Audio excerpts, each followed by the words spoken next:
दूल्हा बने। घर में माँ ना हो या बाप ना हो, हजार यार हों, एक कलर के कपड़े पहनने वाले सैकड़ों दोस्त हों और लाखों रुपए का सेहरा सर पे हो और माँ ना हो ना, तो बड़े से बड़ा खुश नसीब दूल्हा भी रोने लग जाता है। अल्लाह आपको खुशी के दिन दिखाए, आप बड़े से बड़े कामयाबी के एक बड़े मयार पे फाइज हो जाएं और मुबारकबाद देने वाला बाप ना हो ना, तो फिर कोई कामयाबी नहीं लगती है। मैंने तो साहिब यहां तक देखा है, ईद के दिन आप भी गौर करना, जब नए कपड़े पहन के 2 रकात पढ़ने के लिए लोग मस्जिद में जाया करते हैं, तो जिनके माँ बाप होते हैं वो 2 रकात पढ़ के घर लौट जाते हैं, और जिनके माँ या बाप नहीं होते वो घर नहीं आया करते, बल्कि 2 रकात पढ़ने के बाद सीधे कब्रिस्तान जाया करते हैं। कभी उनके दर्द का एहसास करके देखो प्यारे, जब 2 रकात पढ़ने के बाद लोग कब्रिस्तान की तरफ जाकर के माँ की कब्र पे सलाम करते हैं, कोई जाके उनसे पूछे माँ बाप क्या हुआ करते हैं। अगर ईद के दिन भी माँ बाप की कमी महसूस होती है, तो दूल्हा बनने के वक्त किसकी कमी महसूस नहीं होती होगी। आप जाकर के देखो, लोग कहते हैं बड़ा हसीन लग रहा है, किसी की नजर न लग जाए। आज कितने नसीबों वाला है, कारी अहमद अली भी तेरे निकाह में है, फला कारी साहब भी है, फला कारी साहब भी है, लेकिन नजरें ढूंढा करती हैं। सब हैं लेकिन बाप का चेहरा नजर नहीं आ रहा है, सब हैं लेकिन दुआएं देने वाली माँ नजर नहीं आ रही है। सारे लोग तो हैं लेकिन सर पे हाथ रख करके नजर उतारने वाली बहन नजर नहीं आ रही है। जब ये ख्यालात आया करते हैं तो बड़े से बड़े खुश नसीब रोया करते हैं, मेरा हुसैन दूल्हा बना है। नजरें उठी हैं ऊपर को, सामने माँ नजर नहीं आई। हुसैन की बेइख्तियार चीखें निकल जाती हैं, काश माँ फातिमा होती, बेटे को दुआएं देती। जब बेकरारी रखी, शाम तक रोते रखे, सोचा बाहर निकल जाएं ताकि तसल्ली मिल जाए। जब बाहर निकले हैं, नाना मुस्तफा की याद सताने लग जाती है, फिर रोने लग जाते हैं। फिर घर आते हैं, आकर के बिस्तर पे लेट गए, रोते रोते आंख लगी, ख्वाब में मेरे आका तशरीफ लाते हैं। फरमाते शहजादे क्या तुम्हें पता नहीं है, जब तुम रोया करते हो तो मेरे जिगर पे कितनी तकलीफ होती है। जी नाना मालूम है। का फिर रो क्यों रखे हो? का नाना रोऊं क्यों ना, अगर घर में रहता हूं तो माँ की याद सताती है, बाहर जाता हूं तो आपकी याद सताती है। का फिर वो रास्ता बता दे, वो कौन सा तरीका है जिससे तेरा दुख कम हो जाए। तब मेरे इमाम ने कहा था, नाना दुआ कर दे, अगर अल्लाह बेटा दे तो ऐसा दे जिसकी शक्ल आपके चेहरे से मिलती हो, और बेटी दे तो ऐसी हो जिसका चेहरा माँ फातिमा से मिलता हो। नबी ने दुआ दी, खुदा ने करम किया, अकबर ऐसा आया जिसे देखो तो मुस्तफा याद आए, और सुगरा वो है जिसे देखो तो सैयदा फातिमा ज़हरा याद आया। नारा तकबीर, नारा रिसालत, उलमाए अहले सुन्नत, जिक्र हुसैन कॉन्फ्रेंस, मसलके आला हजरत हजरत अल्लामा मुफ्ती हम्माद साहब किबला। सुभान अल्लाह। मैं नहीं जानता मैं इसका अहल भी हूं कि नहीं, लेकिन इतना जरूर कहूंगा, घर की बात घर वाले ज्यादा बेहतर कर सकते हैं। घर की बात घर वाले ज्यादा बेहतर कर सकते हैं। अल्लाह की इज्जत की कसम खा के कहता हूं, जो लोग जिक्र हुसैन पे निकलने वाले आंसुओं पे फतवे लगाते हैं ना, अगर हलाल की औलाद है ना, आके बताए, अगर आंखें उनके जिक्र में भीग जाएं, इसे राफजियत कहते हैं, तो कौन सा फतवा मेरे नबी पे लगाओगे जो विलादत के दिन भी जिक्र शहादत सुन के रो दिया था। हम सीना पीटने वाले लोग नहीं, हम कपड़े फाड़ने वाले लोग नहीं।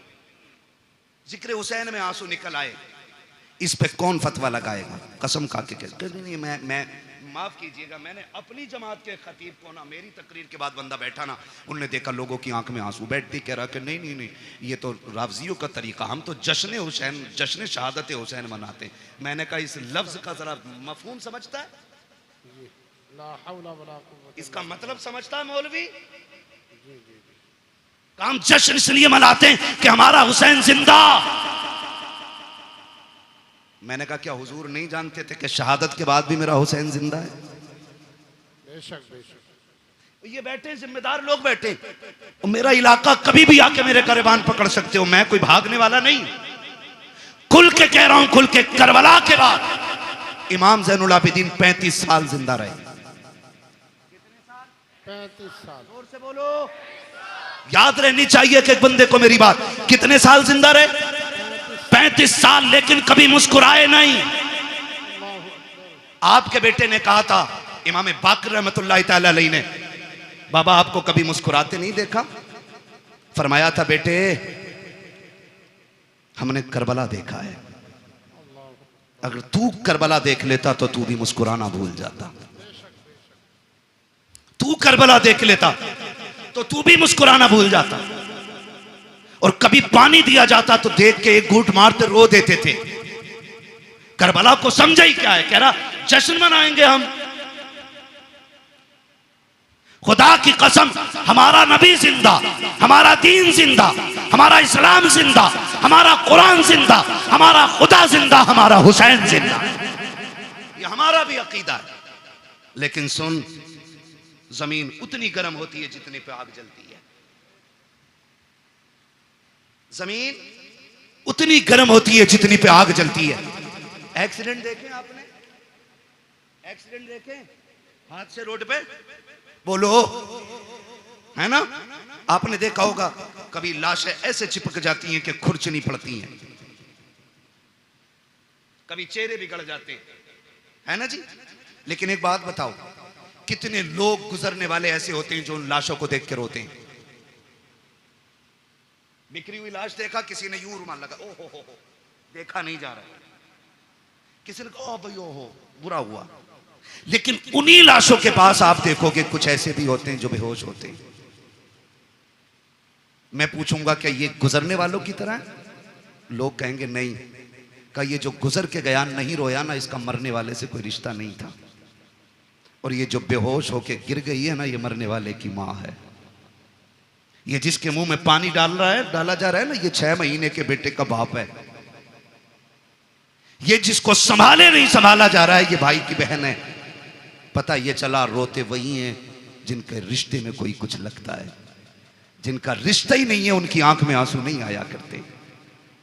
मैं सीना पीटने की बात नहीं कर रहा हूं। लोग कहते बस इतना कहो गुजर जाओ, बड़े बेदर्दी से मारे गए। मैंने कहा तेरे बाप का एक्सीडेंट हो जाए, साफ बताता, पहले नाक लगी, फिर कोनी लगी, फिर भेजा निकला, फिर ट्रक चढ़ गया ऊपर। और अली के बेटों की शहादत का तज़किरा करे तो तुझे रावसियत नजर आया करती है। खुदा की कसम जानते हो, आ तुझे बताऊं, जब कभी इमाम ज़ैनुल आबिदीन को करबला की याद आती थी, आप छत पे चढ़ जाते थे, रुख करते थे करबला की तरफ और इतना रोते थे कि जिस छत के बनाने से बारिश का पानी गिरना था उससे आंसू गिरा करते थे। एक दिन आप छत पे बैठ के रो रखे हैं, लोग नमाज पढ़ के मस्जिद से निकले, पानी टपकने लगा। किसी ने आवाज दे के कहा अली के घर वालों, कम से कम इतना तो ख्याल करो, लोग गुजर के जाते हैं, पानी ना गिराया करो छत पे। इमाम बाकिर की चीख निकल गई, कहा खबरदार ये ताना ना दे, हमने पानी नहीं डाला है। कहा फिर ये टपक क्या रखा है? कहा ये मेरे बाप के वो आंसू हैं जो आज करबला की याद में छत पे बह गए। तुम्हें क्या पता करबला क्या है? 15 साल हजरत उम्मे फरवा, हजरत कासिम की अम्मा जिंदा रही, लेकिन कभी पूरी जिंदगी धूप के होते हुए साये में नहीं बैठी। लोग कहते थे सैयदा कभी तो साये में बैठ जाया करो। उन्होंने कहा कि मैंने अपने लाल की लाश के टुकड़ों को बगैर साये की जमीन पे पड़ा हुआ देखा है। अब हमें साये से नफरत हो गई है। किस दर्द की बात करते हो? खुदा की कसम, आज तक वो कलम नहीं बना जो तारीख करबला लिख पाता। आज तक वो औराक नहीं बने जो दर्द करबला को सवा लेते। आज तक वो मुअर्रिख ना बना कि जो दर्द करबला को अपनी जबान दे करके औराक के सीनों में उतार पाता। बस इतना समझ लो कि जबान से हो बयाने इज्जो शान अहले बैत, मदहकाने मुस्तफ़ा के मदहकाने अहले बैत अपना सौदा बेच कर बाजार सोना कर गए। कौन सी बस्ती बसाई ताजिराने अहले बैत, बेइजाजत जिनके घर जिब्रील भी आते नहीं। कद्र वाले जानते हैं कद्र शान अहले बैत, बेअदब गुस्ताख नजदीक को सुनाते ऐ हसन, यूं कहा करते हैं सुन्नी दास्ताने अहले बैत। भाई करबला करबला है। आखिरी बात बयान करने लगा हूं, खुदा आपको सलामत रखे। 2 बज गए हैं, जीते रहें, सलामत रहें। और जिन्होंने ज़हरा के लालों की महफिल सजाई, अल्लाह उनके लालों की उम्र में बरकत अता फरमा दे। खुदा आपको सलामत रखे। बस एक बात कहने लगा हूं, करबला आपने सुना होगा, मैं कम इल्म बंदा, जितना मेरी समझ में आया मैं उतना बयान कर रहा हूं। मुझसे बड़े बड़े लोग बैठे हुए मिंबर शरीफ पे। करबला इमाम आली मकाम शहीद हुए कौन सी तारीख में? कौन सी तारीख में बेटे? कितनी तारीख में? 10 मुहर्रम में। मैं खड़ा हो बेटा, खड़ा बच्चा, इधर को मुंह कर। कैमरे वालों इस बच्चे का मुंह देखो। हमने पहले ही कहा था कि हमने मदरसों में करबला बाद में सीखी है, चूल्हे पे बैठ के मां से पहले सीख ली है। और मैं हजरत खुल के कहता हूं, ये जो सारी बातें हुई है ना अभी, मैं किसी पे तनकीद नहीं कर रहा हूं, मुझे मतलब भी नहीं है, मुझे अपना दीन बयान करना है। जो बहक जाए अल्लाह उसे हिदायत दे दे, और जिसे रब हिदायत दे उसे कौन भटकाने वाला है। ठीक है ना? मैं एक बात बयान करने लगा हूं, अगर सारी किताबें तारीख की उठा के दरिया में डाल दो, सारे मुअर्रिखीन उलमा के मुंह पे ताले लगा दो, और 100 साल तक ये शर्त लगा दो कि कोई भी करबला बयान नहीं करेगा आलिम, और किसी किताब में लिखी नहीं जाएगी, कसम खा के कहता हूं 100 साल के बाद भी करबला ऐसे ही याद रहेगी जैसे आज याद है। सही बता रहा हूं। इसलिए कि कुछ ऐसे दर्द होते हैं जिनके लिए 3 दिन रोया जाता है, कुछ ऐसे गम होते हैं जो 10 दिन रो लो तो गम कम हो जाते हैं, कुछ गम ऐसे होते हैं जिनके लिए 1 साल रो लो कम हो जाता है, लेकिन कुछ गम ऐसे होते हैं जिनके लिए सदियां कम पड़ जाती हैं, गम कम नहीं होता है। और उन्हीं गमों में से एक गम हुसैन है, जिससे रोते रोते सदियां कम पड़ गईं लेकिन गम कम नहीं होता है। आज भी जब असगर की प्यास का जिक्र होता है दीवाने रो देते हैं, आज भी जब सकीना के सब्र की बात आती है ना, आज भी लोग रोते हैं। और जो यजीद के भैये भतीजे भांजे और नाती पोते हैं ना, वो कहते हैं जी इख्तिदार की लड़ाई थी, 2 शहजादों का आपस का झगड़ा था। ओ जालिमों, आपस के झगड़ों में, इख्तिदार के झगड़ों में 6 माह के असगर के तीर नहीं मारा जाता,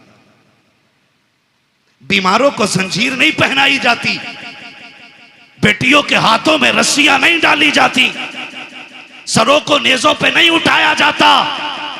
मैं कहता हूं कोई जिगर लाओ ऐसा जो बर्दाश्त कर सके।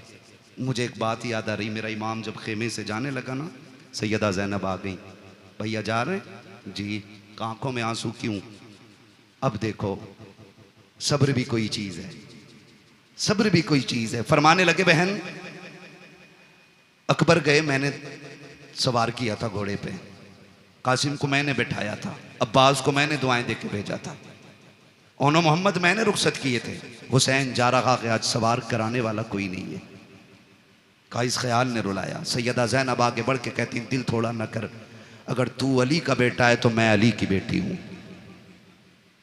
सवार हो मैं तुझे बैठाऊंगी। जब मेरा इमाम बैठने लगा ना, बहुत गौर से एक एक बात सुनना, भी फलसाने के नौजवानों, अतराफ व जवानीब से आने वालों, बहुत गौर से मेरी बात सुनिएगा। मेरे इमाम ने बैठने से पहले कहा था, ज़ैनब करबला जा रहा हूं, लेकिन ख्याल रहे मेरी शहादत के बाद बगैर दुपट्टे के मेरी लाश पे मत आना। ये किसने कहा? मेरे इमाम ने कहा। ये कोई मैं लफ्ज़ी नहीं कर रहा हूं, मैं तकरीर का वजन नहीं बढ़ा रहा हूं। आपने फरमाया था, ज़ैनब मैं भाई हूं तेरा, मैं मालूम है तू मुझसे कितना प्यार करती है, लेकिन ख्याल रखना मेरी शहादत के बाद बाल ना नोचना, गिरबान चाक ना करना, मेरी लाश पे बगैर दुपट्टे के ना आना। मैं एक एक ढोला बजा करके, ढोलक बजा के ताज़िए के आगे नाचने वाले से पूछना चाहता हूं, बता हुसैन अफजल है कि ताज़िया अफजल है? बोलो सारे बोलो। बात दुनिया के कोने कोने तक जानी चाहिए। एक तरफ ताज़िया हो, एक तरफ हुसैन हो, तो बड़ा कौन है? जोर से बोलो, बड़ा कौन है? हुसैन बड़ा है। पर बता, तेरी बेटी बड़ी है या अली की ज़ैनब बड़ी है? तेरा रिश्ता ताज़िए से ज्यादा है या ज़ैनब का रिश्ता हुसैन से ज्यादा था? बोलो। ज़ैनब का रिश्ता हुसैन से ज्यादा था ना? थक गए आप लोग? तो मैं खत्म कर लूं, बिस्मिल्लाह कर। नहीं ना, तो फिर बोले जरा या हुसैन। रिश्ता किसका ज्यादा? ज़ैनब का हुसैन से ज्यादा रिश्ता है, लेकिन तारीख का बाब एक एक लाइन गवाह है। खुदा की कसम, मेरे इमाम ने कहा था, ज़ैनब मेरी शहादत के बाद बाल ना खोलना, गिरेबान ना नोचना। मेरी ज़ैनब सुन बात, मेरी शहादत पे बगैर दुपट्टे के ना आना। अब हाथ जोड़ के गुजारिश करना चाहता हूँ, 10 मुहर्रम को मेरा इमाम शहीद हुआ है, कोई माई का लाल साबित नहीं कर सकता। ज़ैनब बगैर दुपट्टे के सगे भाई की लाश पे आ गई हो। खुदा की कसम, घोड़े तोड़ते रह गए हैं, ज़ैनब ने पर्दा नहीं छोड़ा है, भाइयों के सर काटे गए हैं, ज़ैनब ने पर्दा नहीं छोड़ा है। लेकिन आज मेरी कौम ने इसी 10 मुहर्रम को मेला लगा करके, फैशन बना करके कौम की आबरू का सौदा कर दिया है। पीपल्स आने वालों, मैं तुमसे पूछना चाहता हूँ, नुमाइश के नाम पर तुम्हारी बेटियां बेपर्दा क्यों हो रही हैं? क्या जायदाद में तुम हमसे ज्यादा हो? क्या दौलत तुम्हारे पास हमसे ज्यादा है? ये नुमाइश के मेले तुम्हारी जमीनों पे क्यों लगते हैं? तुम नहीं जानते हो पीपल्स आना वो जमीन है जो मुसलमानों की जमीन कही जाती है, भोजपुर वो जमीन है जो हमारा इलाका कहा जाता है। इन जमीनों को बर्बाद करने की नापाक साजिशें हैं। पहले मेलों के नाम पे बेटियां निकाली जाएंगी, फिर आज कल की तरह अभी चंद दिन की बात है, भोजपुर की एक लड़की ने जाकर के, नाम कितना अजीब है, नाम फातिमा के, नाम बदल करके एक गैर मुस्लिम के बिस्तर को जाकर के गरम किया है। मैं पूछना चाहता हूँ, कौन सा जवाब देगो जाकर के सैयदा कायनात की बेटी को? अगर वो पूछेंगी, हम तो सगे भाई की लाश पर भी नंगे सर नहीं आ सके। तुम मेलों के बहाने निकल गई बगैर दुपट्टों के, तुम ताजियों के बहाने निकल गई, तुम बाजारों के बहाने निकल गई। तुम्हें खुदा का वास्ता है, बेटियों के पर्दों को लाजिम कर दो, शरीयत की हुदूद को लागू कर दो। अगर ये नहीं किया, एक दिन वो आएगा, बेटियां तुम्हें जहर दे करके जाएंगी और कोई बचाने वाला नहीं होगा। और रह गई अक्लमंदी की बात, रह गई दानाई की बात, तो याद रखना, कायनात में कोई भी मेरे नबी से बड़ा दाना नहीं है, मेरे नबी से ज्यादा होशियार नहीं है। अगर आका ने कह दिया पर्दा फर्ज है, तो फिर है, जो नहीं करेगा वो इज्जतदार नहीं बल्कि दुनिया से जलील हो के मरे। बहुत अच्छा, बहुत खूब माशाअल्लाह। या रसूल अल्लाह, जिक्र हुसैन कॉन्फ्रेंस सरजमीन पीपलसाना, हजरत अल्लामा मुफ्ती हम्माद रज़ा साहब क़िबला, नाराए तकबीर, नाराए रिसालत। बुरा तो नहीं लगा ना? मैं कोई नेता मंत्री भी नहीं हूं और मैं नेता मंत्री को कुछ समझता भी नहीं हूं, क्योंकि उन्हें वो जानते हैं जो उन्हें वोट देते हैं, मुझे वो जानते हैं जो नबी की बातें सुनते हैं। बेशक बेशक। मैं आपसे सिर्फ एक बात कहना चाहता हूं, ये नुमाइशें बंद करो। आप नहीं लगनी चाहिए आपके पीपलसाने में, और तकलीफें बर्दाश्त करोगे तो सुनो, जब से तुम्हारा पीर का बाजार लगना शुरू हुआ है, इस इलाके में अय्याशी आम हो गई है। बंद करो ये तमाशे। हाँ, आपसे कहना चाहता हूं, खुदा के वास्ते, दुख भी होता है, अपनों के बीच बैठ के ये रोना रोना पड़ रहा है मुझे। तमाशे बंद कर दो ये सारे, और बेटियों से बता दो जिंदगी बहुत ज्यादा नहीं है, 60 65 70 80 90 100 200 बस। अगर 1000 बरस की उम्र भी हो जाए फिर भी मौत आनी है। याद रखना, तारीख गैरत वाली माओं को याद रखती है, बेगैरत माओं को कभी याद नहीं रखती। आज की न्यूज है, आज की, 8 महीने के अंदर एक गैर मुस्लिम ने एक मुस्लिम बच्ची से शादी करके उसे मार डाला है। 8 महीने नहीं रखा साथ में। बताइए, अल्लाह, यही हो। डॉक्टर इकबाल का वो शेर न समझोगे तो मिट जाओगे हिंदी मुसलमानों, तुम्हारी दास्तान तक भी ना होगी दास्तानों में। किसी मंत्री किसी नेता के सिग्नेचर की जरूरत नहीं। अगर निजाम बदलना है तो नौजवानों को बदलना पड़ेगा। खुदा की कसम, ये मत सोचना ये निजाम पहले बरेली बदले तब हम बदलेंगे, नहीं, तुम खुद को बदलो, तुम्हें देख के जमाना खुद बदलना शुरू हो जाए। क्या बात है, बहुत अच्छा। वरना 2 रोजा कॉन्फ्रेंस नहीं, 10 रोजा भी कर लो, कोई इज्जत बचाने वाला नहीं आएगा।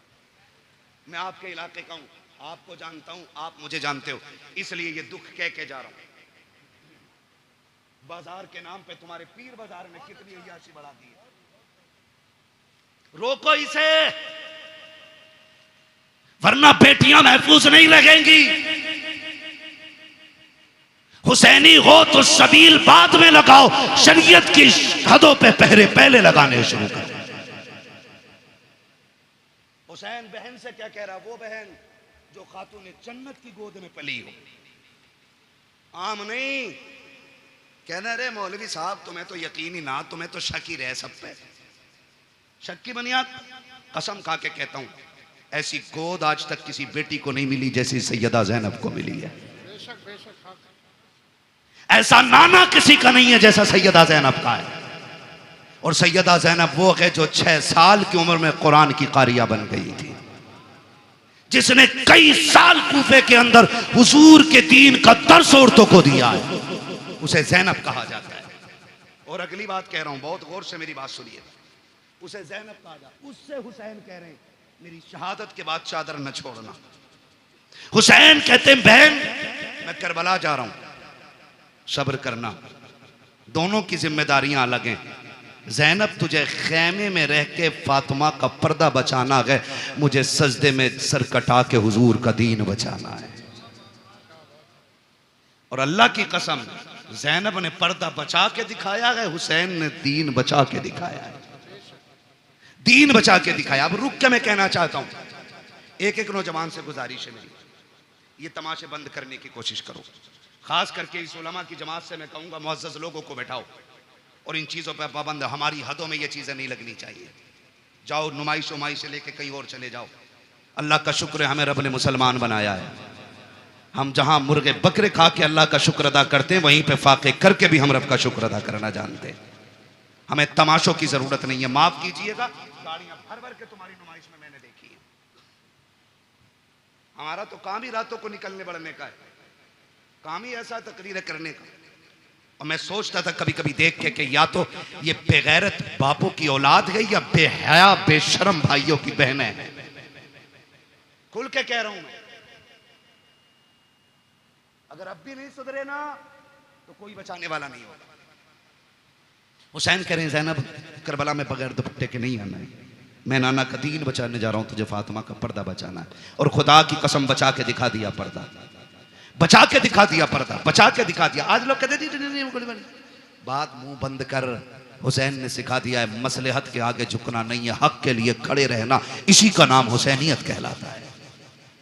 और करबला मुकम्मल जिंदगी है, इसको खाली एक सर कटाने का मसला ना समझिए। आप मुझसे बात करें तो मैं करबला पे जिंदगी के हर गोशे में बात कर सकता हूं, एक एक गोशे में जिंदगी। करबला बंदगी सिखाती है, करबला अखलाक सिखाती है, करबला तरीके सिखाती है, करबला जिंदगी गुजारने का सलीका सिखाती है, करबला ने बंदगी सिखाई है, करबला ने हुकूकुल इबाद सिखाया, करबला ने हुकूकुल्लाह सिखाया, करबला ने हुब्बे रसूलिल्लाह सिखाया। क्या क्या सिखाया है करबला ने। एक एक बात जो मैंने बोली है इस पर 2-2 घंटे चाहिए बात करने के लिए। बस आपसे इतना कहना चाहता हूँ, सुने करबला क्या है। बस आखिरी अल्फाज में मेरा हुसैन कहता मैं करबला जा रहा हूँ, तुझे खेमे में रह के दीन बचाना है, मुझे करबला जाके हुजूर की उम्मत बचानी है। ठीक है ना। हुसैन मैदान करबला में आए, शहीद हो गए। क्या हुआ? शहीद हो गए, सजदे में सर दे दिया, शहीद हो गए। शाम का वक्त हुआ, इधर देखें असर का वक्त हुआ, यजीदियों ने लाशों पे घोड़े दौड़ाए। सैयदा ज़ैनब ने आवाज दे के कहा था सुनो, आंसू बंद करो, असर का वक्त कम है, जल्दी करो, सजदे कर लो, कहीं असर की नमाज कज़ा ना हो जाए। जब लाशों पे घोड़े दौड़ रहे थे तो अली की बेटी नमाज का ऐलान कर रही थी।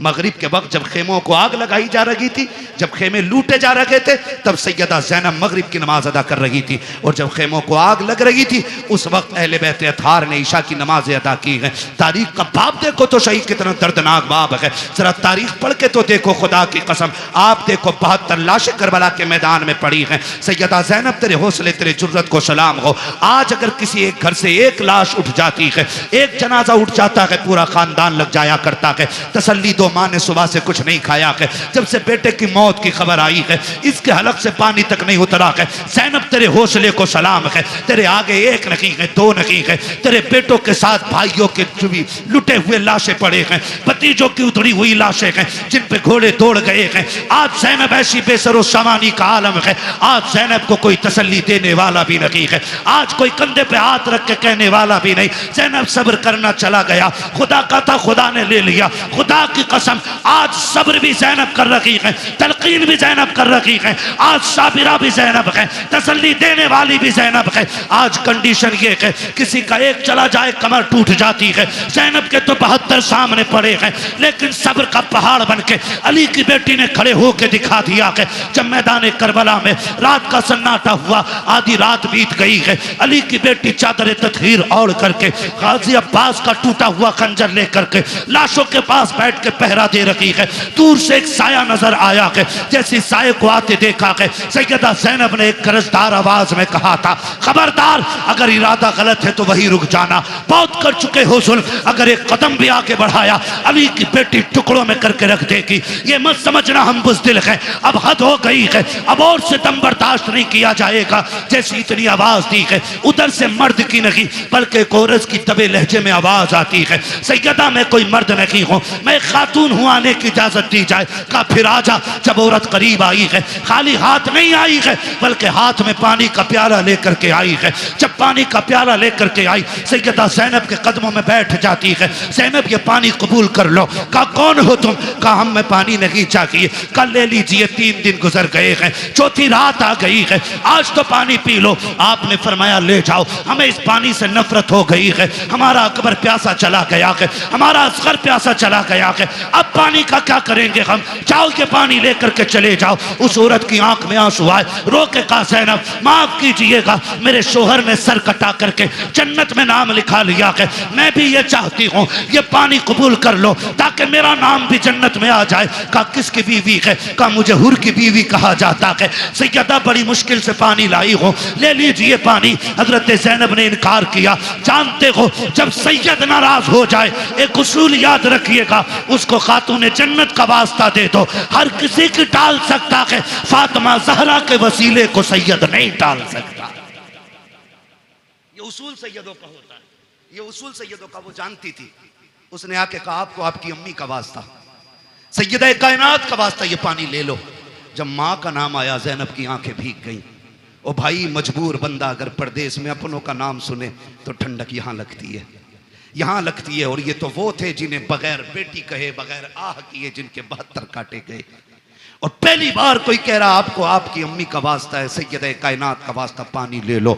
आंखों में आंसू आ गए, पानी का प्याला लिया और पानी का प्याला लेकर के आप खेमे की तरफ बढ़ी जहाँ इमाम ज़ैनुल आबिदीन लेटे हुए हैं। गशी पे गशी आ रही है, तबीयत भी ख़राब है, बीमार हैं, और बाप की शहादत का गम, अकबर की शहादत का गम, खानदान के लुटने का गम है। जाके चंद छींटे पानी पे मुँह पे मारे। उठे इमाम सज्जाद का बेटा का जी फूफी का पानी पी लीजिए। का फूफी आपने पिया कि नहीं पिया है? कहती नहीं बेटे पहले आप पियो। का नहीं आप पीजिए। का नहीं तुम नहीं जानते हो बेटे, उसूल ये है जिस घर में छोटे प्यासे होते हैं उस घर के बड़े पानी नहीं पीते, पहले छोटों को पिलाया जाता है। इमाम सज्जाद इमाम ज़ैनुल आबिदीन ने इतना सुना, कहा अच्छा फूफी तो लाइए। पानी का प्याला लिया। आप उठे हैं, पैर इस तरह से उठा रखे थे कि जमीन पे लकीरें बनती जा रही हैं। कहा बेटे किधर जा रखे हो? कहा फूफी आपने उसूल बता दिया है, जिस घर में छोटे प्यासे होते हैं उस घर के बड़े पानी नहीं पीते। कहा फिर किधर जा रखे हो? कहा मुझसे छोटी तो मेरी सकीना प्यासी है, इस पानी पे हक पहले सकीना का है। आप गए हैं, जाकर के हजरत सकीना को आवाज दी। सैयदा ज़ैनब लेकर के आई, कहा बेटी पानी पी लो। हजरत सकीना अली के घर का दर्द देखिए तो सही। हजरत सकीना कहती फूफी क्या है? कहा बेटी पानी ले लो। कहा फूफी आपने पिया? कहा नहीं। कहा भाई आपने पिया? कहा नहीं। कहा फिर मुझे क्यों दिया जा रहा है? कहा अभी करबला में हमारी फूफी ने उसूल बना दिया है, जिस घर में छोटे प्यासे होते हैं उस घर के बड़े पानी नहीं पीते हैं। हजरत सकीना कहती कि ये सबके लिए उसूल है? कहा हाँ सभी के लिए है। कहा फिर लाइए प्याला। आपने पानी का प्याला लिया है, फिर दौड़ लग गई है, उधर दौड़ी है जिधर हजरत अली असगर की लाश थी। सैयदा ज़ैनब ने आवाज दे के कहा था सकीना बेटी किधर जा रही हो? कहा फूफी अभी आपने कहा था पहले छोटों को पानी पिलाया जाएगा फिर बड़े पानी पिएंगे। कहा मुझसे छोटा मेरा असगर प्यासा है, वह पानी की वजह से नाराज था, ये पानी पहले उसे दिया जाएगा। थोड़ी ठोकर लगी है, पानी का प्याला जमीन पे गिर जाता है। हुसैन की सकीना फिर प्यासी रह गई है। जैसे जमीन पे प्याला गिरा है आवाज आती है सलामुन अला सब्र सकीना, सलामुन अला सब्र अहले बैत मोहम्मद। ए सकीना तेरे सब्र को सलाम हो, नबी के घर वालों तुम्हारे सब्र की हिम्मत को सलाम हो। इसलिए हम कहते हैं अली का घर भी क्या घर है कि उस घर का हर एक बच्चा जिसे देखो वही शेरे खुदा मालूम हो। क्या बात है, बहुत अच्छा, सुभान अल्लाह। नारे तकबीर, नारे रिसालत, हजरत अल्लामा मुफ्ती हम्माद रज़ा साहब किबला, मसलक आला हजरत, जिक्र हुसैन कॉन्फ्रेंस, सरजमीन पीपल्स आना। सुभान अल्लाह, क्या बात है। सलामत रहें। माशाअल्लाह। 1:02:25 होने को है। बस इंशाल्लाह जो बातें रह गई हैं ना, कभी फिर कर ली जाएंगी। खुदा आपको सलामत रख के देखे। मैं बताऊं, किसी को मस्जिद संभालनी है, किसी को मदरसा संभालना है, बड़ी बड़ी जिम्मेदारियां हैं। ये इनकी मोहब्बतें, ये बैठे रह गए हैं, ये इनका बुलंद अखलाक है, वरना कहाँ लोग बैठते हैं। ठीक है ना। तो मैं चाहता हूँ इंशाल्लाह ये जो मैंने बरकत के वास्ते चंद बातें की हैं, इंशाल्लाह ज़िंदगी रहेगी ना, आइंदा साल फिर जलसा रहेगा और फिर ज़िक्र हुसैन की महफिल सजेगी। अल्लाह करें आप भी रहें, हम भी रहें, फिर अली अली के नारे लगते रहेंगे। सुभान अल्लाह। भी पढ़ना है। ठीक है ना जी। और बस बात सुनने, ये करबला है, याद रखिएगा। जहां मदीने से करबला तक दीन की जिम्मेदारी हुसैन लेके आए थे, फिर करबला से मदीने तक दीन की जिम्मेदारी सैयदा ज़ैनब ने संभाली है और इमाम ज़ैनुल आबिदीन को बखैर वाफियत मदीने तक पहुंचाया। मदीने शरीफ आई, आपने इमाम सज्जाद को बगल में खड़े करके कहा था, बेटे सज्जाद जी, फूफी सामने क्या है? कहा आप नहीं जानती हो? कहा जानती तो हूं, तू बता ना क्या है? फूफी ये हुजूर का रोज़ा है ना, नबी का मज़ार है, नाना लेटे हैं इसमें। मैं भूला नहीं हूँ फूफी। कहा बेटे बात भूलने की नहीं, तेरी ज़बान से इकरार कराना था बा। फिर करीब में खड़े करके कहा बेटे करबला किधर है? इशारा करके कहा फूफी करबला तो इधर है ना। कहा फिर करवट में खड़ा हो, कहा हुसैन गवाह रहना, मैंने तेरी अमानत खैरियत से मदीने तक पहुंचा दी है, इसलिए मैं खुल के कहता हूं, बचा के कूफे से आबिद को लेके आई है, कमर में बारे इमामत उठा के लाई है, अली की बेटी को झुककर सलाम कर इस्लाम, तेरी अमानतें घर तक बचा के लाई है, तेरी अमानतें घर तक बचा के लाई है। बस हुजूर के शजरे की फरमाइश है, भाई इसको थोड़ा सा ही को दे दें और थोड़ा रिपीट दें ताकि मैं हुजूर का शजरा पढ़ सकूं, इसलिए कि जितनी मेहनत पूरी तकरीर में लगती है ना, उतनी खाली शजरे में लग जाती है। ठीक है ना। बोलें जरा सुभान अल्लाह। इतनी सुस्ती